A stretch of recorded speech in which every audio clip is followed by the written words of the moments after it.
Hello friends, welcome to Onis study point. Friends, आप सब कैसे हो?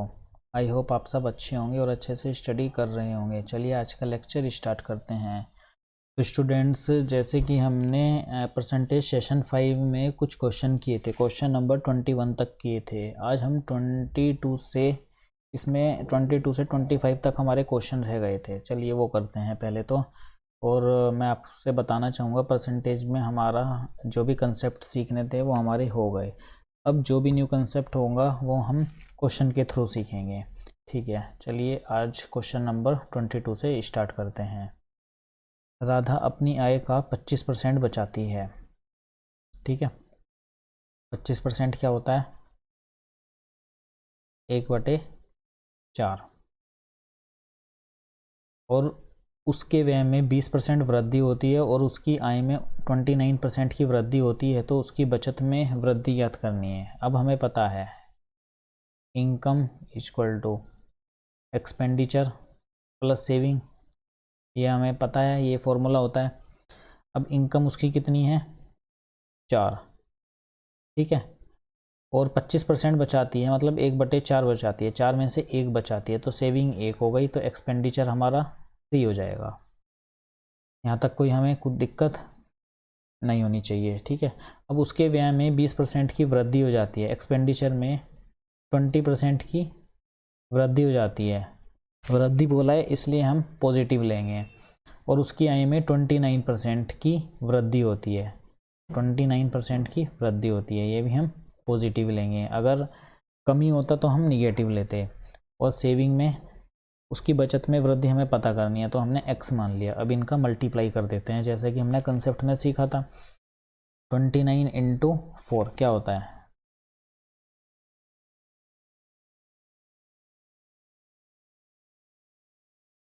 ऐसे भी कर सकते हो आप, 30 इंटू 4 120, 120 में से 4 गए 116।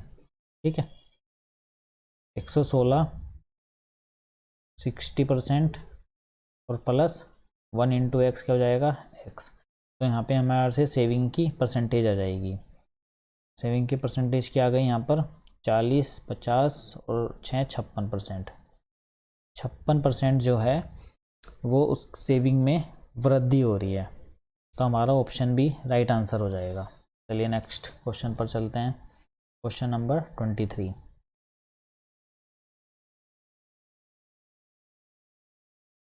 ए, बी और सी किसी निश्चित राशि को आपस में वितरित करते हैं। उनके पास राशियों का औसत 4520 है। ए का हिस्सा बी के हिस्से से इतना अधिक है और सी के हिस्से से इतना कम है, तो बी का हिस्सा ज्ञात कीजिए। अब क्वेश्चन को हमें अच्छे से पढ़ना है, तभी हमें सोल्व करना है। अब हमारे से यहाँ पूछा गया है ए का हिस्सा बी के हिस्से से इतना अधिक है। यहाँ पर ए लिख लेंगे और यहाँ पर बी। 10 सही 2/3 क्या होता है? 10 सही 2/3% हमारा क्या होता है? 10 या 30, 30 32, 32/300 में लिख सकता हूँ। बिल्कुल लिख सकते हैं। अगर हमारे से क्वेश्चन में पूछा गया ए का हिस्सा अधिक है, अगर बी का मैं 300 लेता हूँ तो ए का कितना होगा? 332 होगा। यहाँ तक कोई प्रॉब्लम? ठीक है, यहाँ तक कोई प्रॉब्लम नहीं होनी चाहिए। और सी के हिस्से से, अब किसकी बात कर रहा है, ए या बी की? अब ये बात कर रहा है ए की। ए का हिस्सा सी के हिस्से से इतना कम है। अब 33 सही 1/3% क्या होता है? ये 1/3 ही होता है। ठीक है, अब निकाल लेते हैं ए और सी का परसेंटेज, ए और सी का रेशियो। पहले हमने ए और बी का रेशियो निकाला, अब और ए और सी का निकाल लेंगे। अब ए का हिस्सा सी के हिस्से से कम है, तो सी का अगर 3 है तो ए का 2 होगा। और यहाँ पर ए का मैंने फर्स्ट वाले रेशियो में देखा था, ए का 332 था। अब हमें ए के रेशियो को इक्वल बनाना पड़ेगा। इक्वल बनाने के लिए मैं दूसरे वाले रेशियो में किससे मल्टीप्लाई करूं कि मेरा ए के इक्वल हो जाए? हम मल्टीप्लाई करेंगे 1 3 3 2 में से हम 2 का डिवाइड कर लेंगे, जो भी बचेगा उससे मल्टीप्लाई करेंगे। ठीक है, 1 और बचा 1 6 और 6 166 से मल्टीप्लाई करेंगे। तो अब यहाँ से हमारा ए बी और सी का रेशियो निकल के आ जाएगा। ए का कितना है? 332। बी का कितना है 300, सी का कितना हो जाएगा 166 इंटू 3 कितना हो रहा है 36 18, 36 18 एक 19 और 3 एकम 3 और एक 4, 498 हो रहा है। अब क्वेश्चन में क्या बोला गया है, उनके पास राशियों का औसत एवरेज बोला गया है 4520 है। अब देखते हैं ए प्लस बी प्लस सी हमारा कितना आ रहा है, पहले तो ये चेक कर लेते हैं हम, ठीक है। 8 9 10 0 10 और 3 13, 5 और 3 8 9 10 11, 1130 जो हमारा इक्वल है, 1130 हमारा इक्वल होगा 4520 और इंटू 3, क्योंकि ये औसत दिया हुआ है हमें क्वेश्चन में, हमारे से औसत गिवन है तो हमें इंटू 3 करना पड़ेगा, ठीक है। अब हम देखते हैं किससे कट रहा है ये, 13 52 13 चौका 52, तो ये मैं देख रहा हूँ ये 4 से कट रहा है, 0 से 0 कैंसिल हो गई और ये 4 से हो गया, तो एक रेशियो हमारा यहाँ से इक्वल हो गया 12 के, एक रेशियो हमारा 12 के इक्वल हो गया। और बी का हिस्सा हमें ज्ञात करना है कितना है, बी का कितना था 300, तो 300 में हम मल्टीप्लाई कर देंगे इसकी, देखो बी का कितना था यहाँ से 300 ही तो आ रहा है, 12 दिया 36, 3600 रुपये बी का हिस्सा हो जाएगा, तो ऑप्शन बी हमारा राइट आंसर हो जाएगा। तो आई होप आपके समझ में आ गया होगा ये वाला क्वेश्चन, ठीक है। नहीं आया तो आप दोबारा से देखना, इतना डिफ़िकल्ट भी नहीं है। चलिए नेक्स्ट क्वेश्चन पर चलते हैं। नेक्स्ट क्वेश्चन है, ए की आय बी की आय से 30% कम है, ए की आय बी की आय से 30% कम है और बी की आय सी की आय से 137 सही 5% अधिक है। अब ये थोड़ी डरावनी परसेंटेज है, कोई बात नहीं। अब इसको क्या करेंगे हम, 137.5 को लिख लेंगे हम, तो परसेंटेज प्लस 37.5%, ऐसे तो मैं लिख ही सकता हूँ इसे। 100% क्या होता है हमारा 1, और 37% 37.5% क्या होता है हमारा 3/8। अब हमने इतने क्वेश्चन कर लिए तो आई होप आपको भी याद होने लग गया होगा। तो ये फ्रैक्शन में क्या हो जाएगा 11/8। अब रेशियो लेते हैं, ए और बी का क्या रेशियो गिवन है, ए की आय बी की आय से कम है, ए की आय कम है बी की आय से। अगर बी की 30% क्या होता है 30% हो गया 3/10, अगर बी की आय 10 है तो ए की आय कम होगी, 3 कम कर देंगे तो 7 हो जाएगी। और बी की आय सी की आय से अधिक है, बी की आय अधिक है सी की आय से, यहाँ पर सी का रेशियो लिख लेंगे, बी की आय अधिक है। अगर बी की आय हमारी 8 है, ठीक है, तो सी की आय कितनी हो जाएंगी हमारी 19, क्योंकि सी की आय हमें अधिक दे रखी है ये, ठीक है। तो सी की आय कितनी हो जाएगी 19। चलिए, यदि ए की आय बी की आय से 28,500 रुपये कम है तो सी की आय हमें ज्ञात करनी है, सी की क्या होगी। चलिए देखते हैं सी की क्या होगी।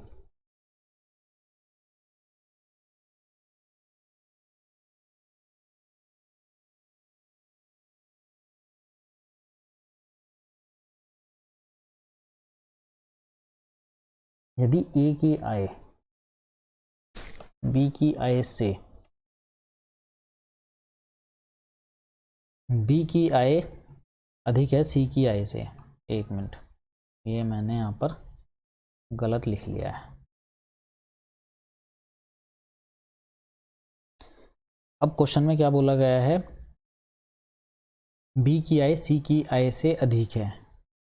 अगर सी की आय हमारी 8 है तो बी की आय हमारी कितनी हो जाएगी 19, ठीक है। अब हमें क्या करना है, बी के रेशियो को इक्वल करना है। इक्वल करने के लिए हम क्या करेंगे, यहाँ पर मल्टीप्लाई कर देंगे 19 का और यहाँ पर मल्टीप्लाई कर देंगे 10 का, इसके अलावा कोई ऑप्शन नहीं है हमारे पास, ठीक है। इस वाले रेशियो में बी की रेशियो को इक्वल करने के लिए हमें मल्टीप्लाई करना होगा। तो ए बी और सी का रेशियो क्या आ जाएगा, अब 19 इंटू 7 क्या होता है 133, 133 इंटू ये 190 हो जाएगा, और यहाँ पर इतना कितना हो जाएगा 80 हो जाएगा। अब यदि ए की आय बी की आय से इतना कम है, ए की आय कम है बी की आय से, मतलब 190 में से 133 गए तो कितना होगा 7 और 18 5 57, 57 रेशियो हमारा 57 यूनिट इक्वल है हमारे 28500 के।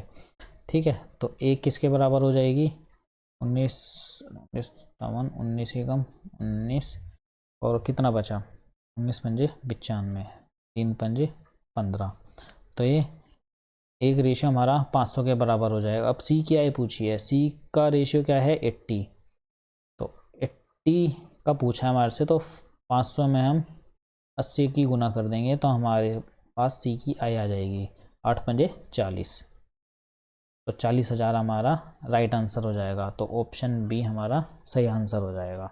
ठीक है, तो आपको क्वेश्चन में क्या ध्यान रखना था, एक तो कन्वर्ट करना आना चाहिए, 137.5% को हम परसेंट फ्रैक्शन में कैसे लिखेंगे, और यदि ए की आय बी की आय से नहीं, इसमें था मेन पॉइंट बी की आय सी की आय से इतना अधिक है, तो सी की आय कम होगी और बी की आय अधिक होगी, तो पहले हमें सी का लिखना है क्योंकि कम वाला ये है सी, और फिर 11 में 8 जोड़ेंगे 19 आ जाएगा, वो बी की आय मानेंगे, और हमें फिर बी के यूनिट को इक्वल भी करना होगा। इक्वल कैसे करेंगे मल्टीप्लाई करके, तब हम रेशियो से आसानी से कर लेंगे। चलिए नेक्स्ट क्वेश्चन पर, अभी आ गया इलेक्शन वाला क्वेश्चन। चमनलाल, अरशद और जगजीत सिंह ने कोई चुनाव लड़ा, मतदान के सभी वोट वैध थे, सब वैलिड थे। अरशद को कुल वोटों के 35% मिले थे, अरशद को 35% मिले थे। चमनलाल को सी ले लेंगे हम, 35 वोटों में से 14 वोट मिले थे। ठीक है, विजेता को सबसे कम वोट पाने वाले व्यक्ति की तुलना में 4950 वोट अधिक मिले थे। मतदान हुए सभी वोटों की कुल संख्या ज्ञात करें।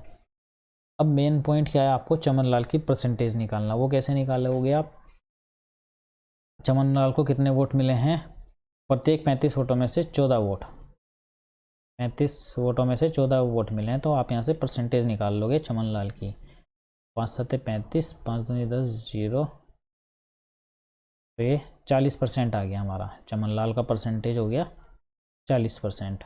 और तीसरा कौन है, जगजीत को कितने मिले हैं, फिर जगजीत का कोई वैल्यू गिवन है नहीं है, तो टोटल हमारे 100 वोट होते हैं, तो परसेंटेज ही तो लेते हैं, तो 40 35 75, तो जगजीत जी को मिले हैं 25% वोट। अब क्वेश्चन में क्या गिवन है, विजेता को सबसे कम वोट पाने वाले व्यक्ति की तुलना में, अब विजेता कौन है यहाँ पर 40% वाला सी चमनलाल, और सबसे कम वोट किसे मिले हैं जगजीत को 25%, तो इन दोनों का अंतर ही तो हमें गिवन है, कितना हो जाएगा 15% हमारा बराबर हो जाएगा 4950 के, तो 1% कितना हो जाएगा हमारा 15 45 0, तो मतदान टोटल वोट हमें बताने हैं, तो 100% टोटल वोट होते हैं, तो कितने हो जाएंगे 330 और 2 0 और लग जाएंगी, 33,000 हमारे वोट हो जाएंगे। क्वेश्चन समझ में आया आपके। विजय, इसमें अगर क्वेश्चन देखो, एक कंसेप्ट होता है, अगर क्वेश्चन में दिया होता, मैं यहाँ पर आपको बताता हूँ, अगर क्वेश्चन में जीत हार का अंतर दिया होता है, जीत हार का अंतर 4950 है, अगर क्वेश्चन में ये गिवन होता तो हम किसका अंतर लेते, 40 में से हम 35 को माइनस करते। ठीक है, यहाँ पर क्वेश्चन में क्या गिवन है, विजेता को सबसे कम वोट पाने वाले व्यक्ति की तुलना।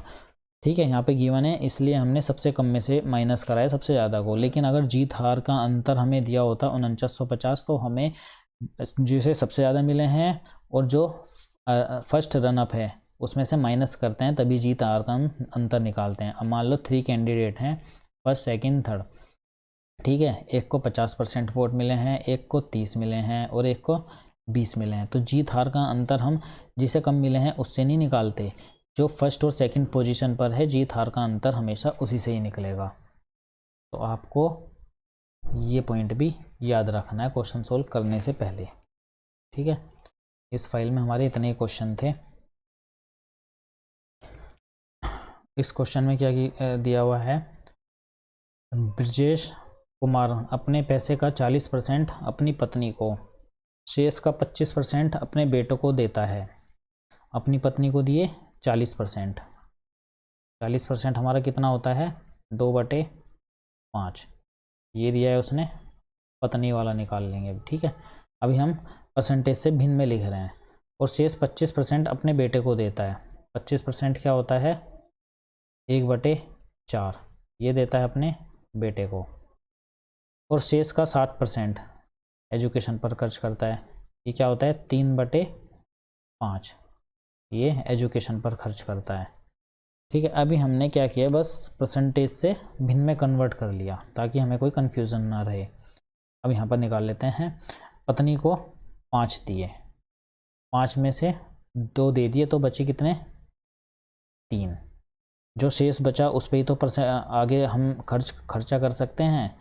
तो ये हमेशा इनकम और सेविंग का रेशियो निकलता है, जो मैंने आपको कंसेप्ट में भी बताया था। अब शेष देखते हैं, फिर 4 बच गए, 4 में से 1 उसने दे दिया तो बचे 3। अब ऐसे ही 5 थे, 5 में से 3 दे दिए तो बचे 2 शिक्षा में, ठीक है। अब इनका टोटल निकाल लेंगे। क्रॉस में से हम काट सकते हैं, 5 में से 25 दूनी 50 हो गया, 50 टोटल इनकम हो गई।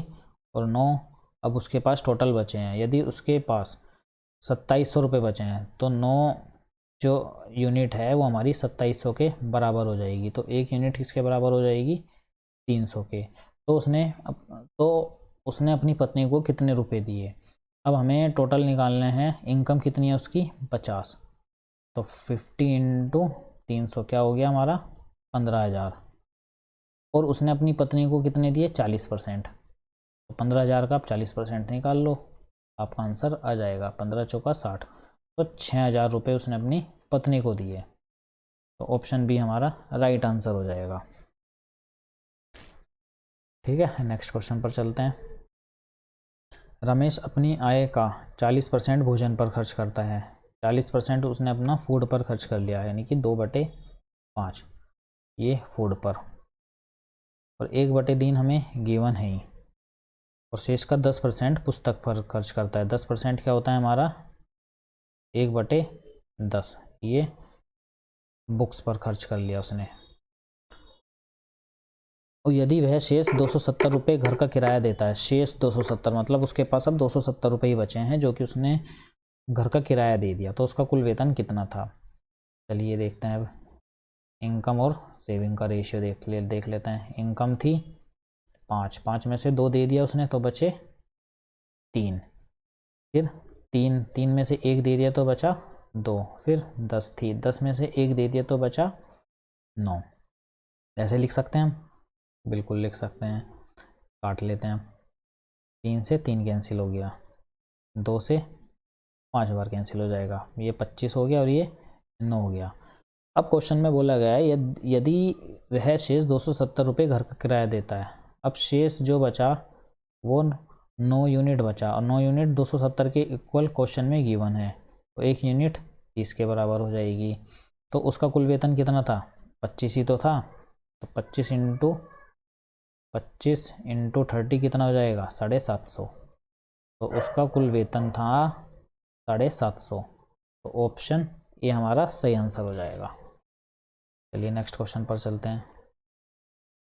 अधिकतम अंक 100, 150 और 200 वाले 3 प्रश्न पत्रों में एक को क्रम से 90%, 60% और 54% अंक प्राप्त होते हैं, तो उसके प्राप्त कुल अंकों का प्रतिशत ज्ञात कीजिए। 100 का 90%, फिर 150 का 60%। और फिर 200 का 54% निकालो क्या होता है। 100 का 90% कितना हो गया, 90 हो गया। 15 छिका ये भी 90 आ जाएगा। और 54 दूनी 108, ये 108 आ जाएगा। क्या करना है हमें, कुल प्राप्त अंक कितने हो गए, 90 प्लस 90 प्लस 108, 180 प्लस 108, 288। 288 को अगर हम जो मैक्सिमम अंक हैं, मैक्सिमम मार्क्स हैं वो कितने हैं, 200, 300, 400, 450, 450 हैं। और इनका परसेंटेज निकाल लेंगे अब। तो उसके प्राप्त कुल अंकों का प्रतिशत ही तो पूछा है, वो ऐसे निकलेगा। 5 निम 45, 5 दूनी 10, 9 तिया 27, 9 दूनी 18, 32 दूनी 64। तो टोटल 64% अंक प्राप्त किए हैं। परसेंटेज हम ऐसे निकालते हैं। चलिए नेक्स्ट क्वेश्चन पर चलते हैं। यदि 20 किलो की कीमत 1 रुपया है और सेब की कीमत केले की कीमत से 25% अधिक है तो 1 रुपये में कितने सेब खरीद सकते हैं। ये कैसे होगा, चलिए देखते हैं कैसे होगा। 20 जो बनाना है उनकी कीमत 1 रुपया है, तो एक बनाना की कीमत कितना हो जाएगी, 1/20 रुपये। ठीक है। और क्वेश्चन में क्या बोला गया है कि सेब की कीमत केले की कीमत से 25% अधिक है, 25% अधिक है। ठीक है। एप्पल की कीमत बनाना की कीमत से, बनाना की कीमत कितनी है, 1/20, इससे 25% अधिक है तो 125/100 में लिख सकता हूँ। यही तो बोलेंगे हम। 25 से हम काट लेते हैं।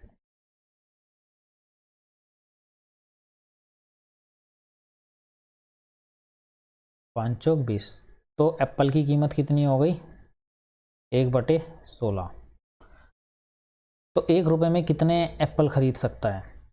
अब एक एप्पल की कीमत 16 है तो 1 रुपये में 16 एप्पल खरीद सकता है। तो ऑप्शन हमारा बी राइट आंसर हो जाएगा। तो स्टूडेंट्स आपको अभी अपनी स्पीड पर काम नहीं करना है, अभी आपको क्वेश्चन के लैंग्वेज समझनी है, कंसेप्ट समझना है। ठीक है। और फिर धीरे धीरे प्रैक्टिस करोगे तो आपकी स्पीड भी इंक्रीज होती चली जाएगी। अब डायरेक्टली आप स्पीड बढ़ाने के चक्कर में मत रहना, पहले क्वेश्चन को अच्छे से समझो, कंसेप्ट को समझो, उसके बाद स्पीड बढ़ाने का सोचना आप। अंशिका की आय 5%, अंशिका की आय का 5% रजनी की आय के 15% के बराबर है। अब अंशिका की आय जो है उसका 5%, रजनी की आय के 15% के बराबर है। ठीक है। तो इनका पहले मैं रेशियो देख लेता हूँ क्या होगा। अंशिका का और रजनी का रेशियो क्या होगा, 3:1 होगा। अब ऐसे क्वेश्चन में गिवन है रजनी की आय का 10%, ज्ञानेंद्र की आय के 20% के बराबर है। अब ऐसे ही रजनी और ज्ञानेंद्र का मैं रेशियो देख लेता हूँ क्या होगा, 2:1 होगा। अब इन दोनों रेशियो में क्या कॉमन है, रजनी और रजनी, दोनों में रजनी आ रहा है, ये कॉमन है। और दोनों की वैल्यू भी अलग अलग है, यहाँ 2 है यहाँ 1 है। तो यहाँ पर 2 बनाने के लिए मैं 2 से ऊपर नीचे मल्टीप्लाई कर दूँ तो रेशियो हमारा परफेक्ट हो जाएगा। फिर तो हम निकाल सकते हैं अंशिका, रजनी और ज्ञानेंद्र की आय का रेशियो निकाल सकते हैं। फिर क्या हो जाएगा, अंशिका की 6, 6:2:1 हो जाएगा। अब ज्ञानेंद्र की आय कितनी है, मतलब एक रेशियो हमारा 2000 के इक्वल है, तो तीनों की कुल आय कितनी होगी, तीनों की कुल आय कितनी है, 6, 7, 8, 9, 9 यूनिट है तो 9 से सीधा सीधा मल्टीप्लाई कर दो तो 9 दूनी 18, तो तीनों की आय हमारी हो गई 18,000 रुपये। तो ऑप्शन डी हमारा राइट आंसर हो जाएगा। चलिए नेक्स्ट क्वेश्चन पर चलते हैं। एक व्यक्ति 5 लाख रुपए में एक मशीन खरीदता है, 5 लाख में एक मशीन खरीद ली और किराए पर दे देता है। वह सालाना 1660 रुपये टैक्स देता है, टैक्स भी देता है भाई वो, और वह हर महीने इसकी कीमत के लिए किराए का 12.5% बचाता है। मतलब मरम्मत के लिए वो क्या करता है, 12.5% अपना जो भी किराया मिलता है उसमें से बचा लेता है, मरम्मत के लिए वो अलग रख लेता है, मशीन की मरम्मत के लिए। इसका ये मतलब हो गया। आखिरी में अगर वह अपने पैसे का 10% कमाता है, मतलब पैसे कितने थे, 5 लाख, उसका वो 10% कमाता है, तो कितना कमाता है वो, 50,000। ये हमें समझ में आ गया। आखिर में वह अपने पैसे का 10% कमाता है, तो प्रति माह मशीन का किराया बताइए। मान लेते हैं let monthly rent of machine कितना हो जाएगा, मशीन का रेंट कितना हो जाएगा,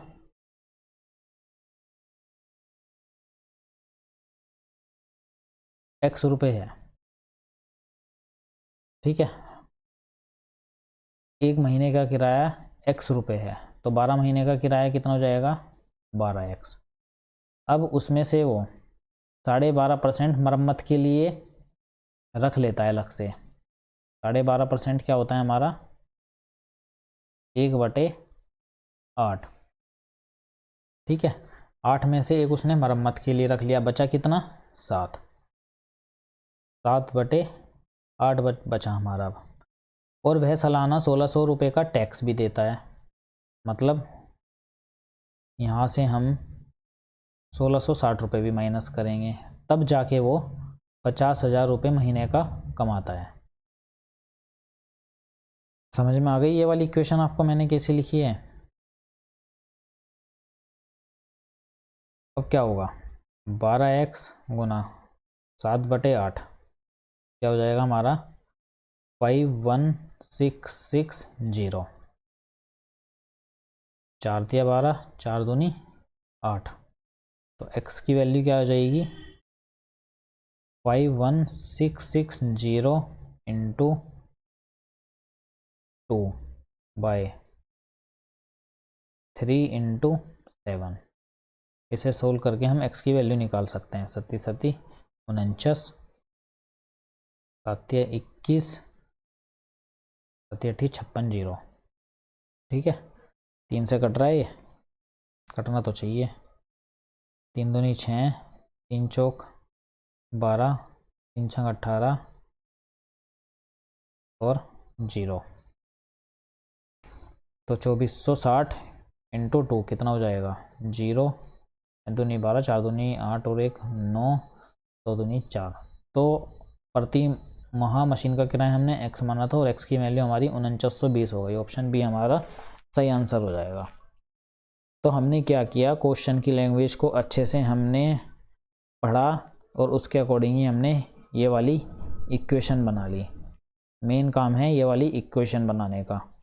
ये वाली इक्वेशन बन गई तो आपका क्वेश्चन आसानी से सोल्व हो जाएगा। मानो हमने महीने का x मान लिया, तो 12 महीने का कितना हो जाएगा, 12x। उसने जो मशीन का किराया मरम्मत का जो होता है वो 12.5% बचाता है, ठीक है। मान लो टोटल 8 है, 8 में से एक उसने मरम्मत के लिए रख लिया, तो बचा कितना, 7/8। और वह सालाना, अभी ये सालाना की बात चल रही है इसलिए मैंने यहाँ पर 12x लिया है, ठीक है। और सालाना वो 1660 रुपये टैक्स भी देता है, जो कमाता है टैक्स तो उसमें से ही देगा। और हमने इक्वल रख लिया 50,000 के, क्योंकि आखिर में वो पैसे का 10% ही कमाता है। तो ये इक्वेशन हमने बना ली और x की वैल्यू हमने निकाल ली, और x की वैल्यू हमने मशीन का रेंट ही मानना था, वो भी मंथली। चलिए नेक्स्ट क्वेश्चन पर चलते हैं। एक परीक्षा में सभी छात्रों ने या तो भौतिकी मतलब फिजिक्स में या मैथ में या दोनों विषयों को लिया। भौतिक लेने वाले छात्र 70%, गणित के छात्र 60%। चलो वेन डायग्राम से सोल्व होगा, ये हमें पता लग गया। अब वेन डायग्राम हम बना लेते हैं। ये मान लेते हैं हम फिजिक्स,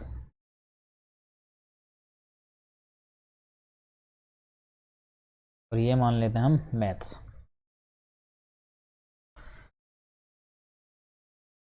तो ये तो हैं हमारे फिजिक्स लेने वाले 70% और मैथ वाले हैं हमारे 60%। तो फिजिक्स प्लस मैथ टोटल कितने हो गए हमारे 130%।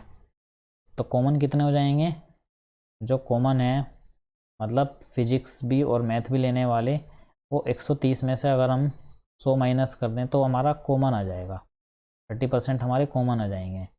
मतलब ये हमारा बीच में आ जाएगा हमारा 30%। 30% है ये, ठीक है। तो ये कितना हो जाएगा 40%। ये कितना हो जाएगा फिर 30%। यहाँ तक कोई प्रॉब्लम नहीं होनी चाहिए आपको। अब यदि कुल छात्र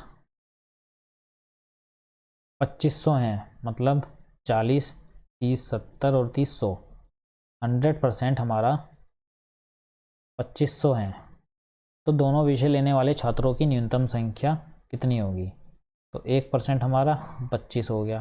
तो दोनों विषय कितनों ने लिए, 30% नहीं तो लिए। तो 25 इंटू 30 कितना हो जाएगा 750। ऑप्शन सी हमारा राइट आंसर हो जाएगा, जो हमने वेन डायग्राम की हेल्प से सोल्व कर लिया। चलिए नेक्स्ट क्वेश्चन पर चलते हैं।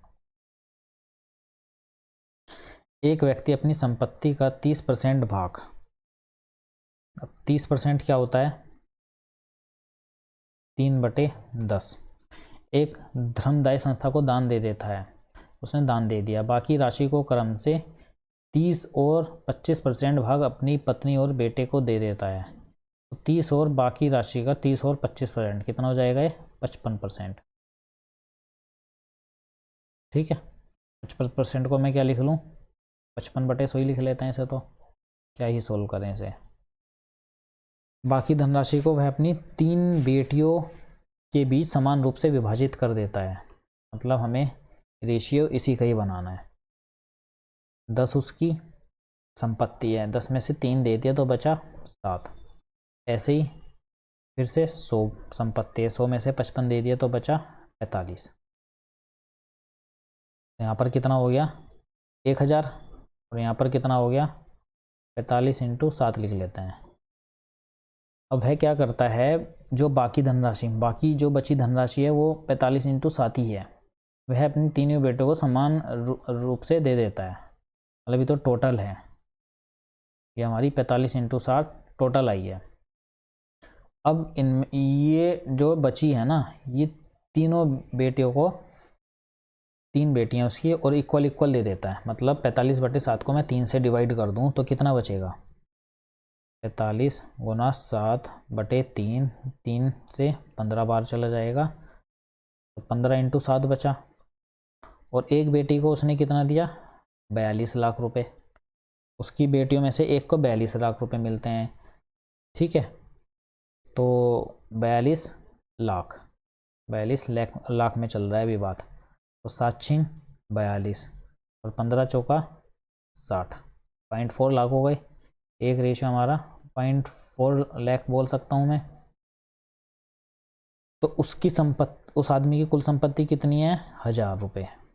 1000 से मल्टीप्लाई कर दो यहाँ पर, तो कितनी हो जाएगी 400 लाख। 400 लाख। तो ऑप्शन ए हमारा राइट आंसर हो जाएगा। ठीक है, चलिए नेक्स्ट क्वेश्चन पर चलते हैं। In exam of junior clerk 35% students failed in math, 25% in Hindi and 20% in both. ये जो भी फेल हुए हैं उनका परसेंटेज गिवन है। If total 360 students passed then find number of total students sitting in exam. ये भी हमें वेन डायग्राम के थ्रू सोल्व करना है।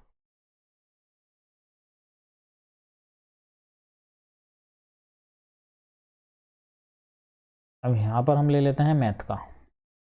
ठीक है, और इसमें ले लिया हमने हिंदी का। 35% मैथ में फेल हो रहे हैं और 25% हिंदी में फेल हो रहे हैं और 20% दोनों में फेल हो रहे हैं। ठीक है, तो यहाँ पर कितना जाएगा? ओनली मैथ में फेल होने वाले कितने हैं? 15%। ओनली हिंदी में फेल होने वाले 5% और 360 विद्यार्थी पास हुए हैं। तो फेल कितने हैं? फेल का परसेंटेज निकाल देते हैं पहले। परसेंटेज फेल कितने हैं? 20 और 20, 40%। तो पासिंग परसेंटेज कितना हो जाएगा? पासिंग परसेंट हो जाएगा 60%। अब जो 60% है वो हमारा किसके बराबर है? 360 के। तो 1% हमारा किसके बराबर हो जाएगा? 60 के। तो परीक्षा में बैठने वाले कुल छात्र कितने हो जाएंगे? 100%। किसके बराबर हो जाएंगे? ये हो जाएगा 600 के, क्योंकि यहाँ पर हमने एक 0 एक्स्ट्रा लगा ली। ठीक है, तो ऑप्शन बी हमारा राइट आंसर हो जाएगा। चलिए अपने लास्ट क्वेश्चन करते हैं। ये एक परीक्षा में एक छात्र ने 20% और 28% अंक प्राप्त किए हैं और 55 अंकों से अनुत्तीर्ण हो गया। 55 अंकों से वो फेल हो गया, और जबकि एक अन्य छात्र ने 37% अंक प्राप्त किए हैं और वो न्यूनतम उत्तीर्ण अंकों से 17 अंक अधिक हैं। ठीक है, अब हम क्या करते हैं इस टाइप के क्वेश्चन में? आपको हमेशा क्या करना है? इक्वेशन इक्वल बनानी होती है। अब जैसे वो एक स्टूडेंट फेल हो गया, उसके 28% मार्क्स आए और वह 55 अंकों से उत्तीर्ण हो गया। अगर उसके 55 अंक और आ जाते, ठीक है, तो वो पास हो जाता। इसी तरह एक छात्र के 37% मार्क्स आए हैं और उसके 17 अंक ज़्यादा आ गए न्यूनतम अंक से। अगर उसके 17 कम आ जाते तो वो जो पहले वाला है उसी के बराबर हो जाता, दोनों बॉर्डर लाइन पे आ जाते। ठीक है, आपको ये बैलेंस करनी है इस टाइप के क्वेश्चन में। अब आप आसानी से सोल्व कर सकते हैं। 37 में से 28 गए, 9%। 9% हमारा इक्वल किसके हो जाएगा? 55, 65 और 7।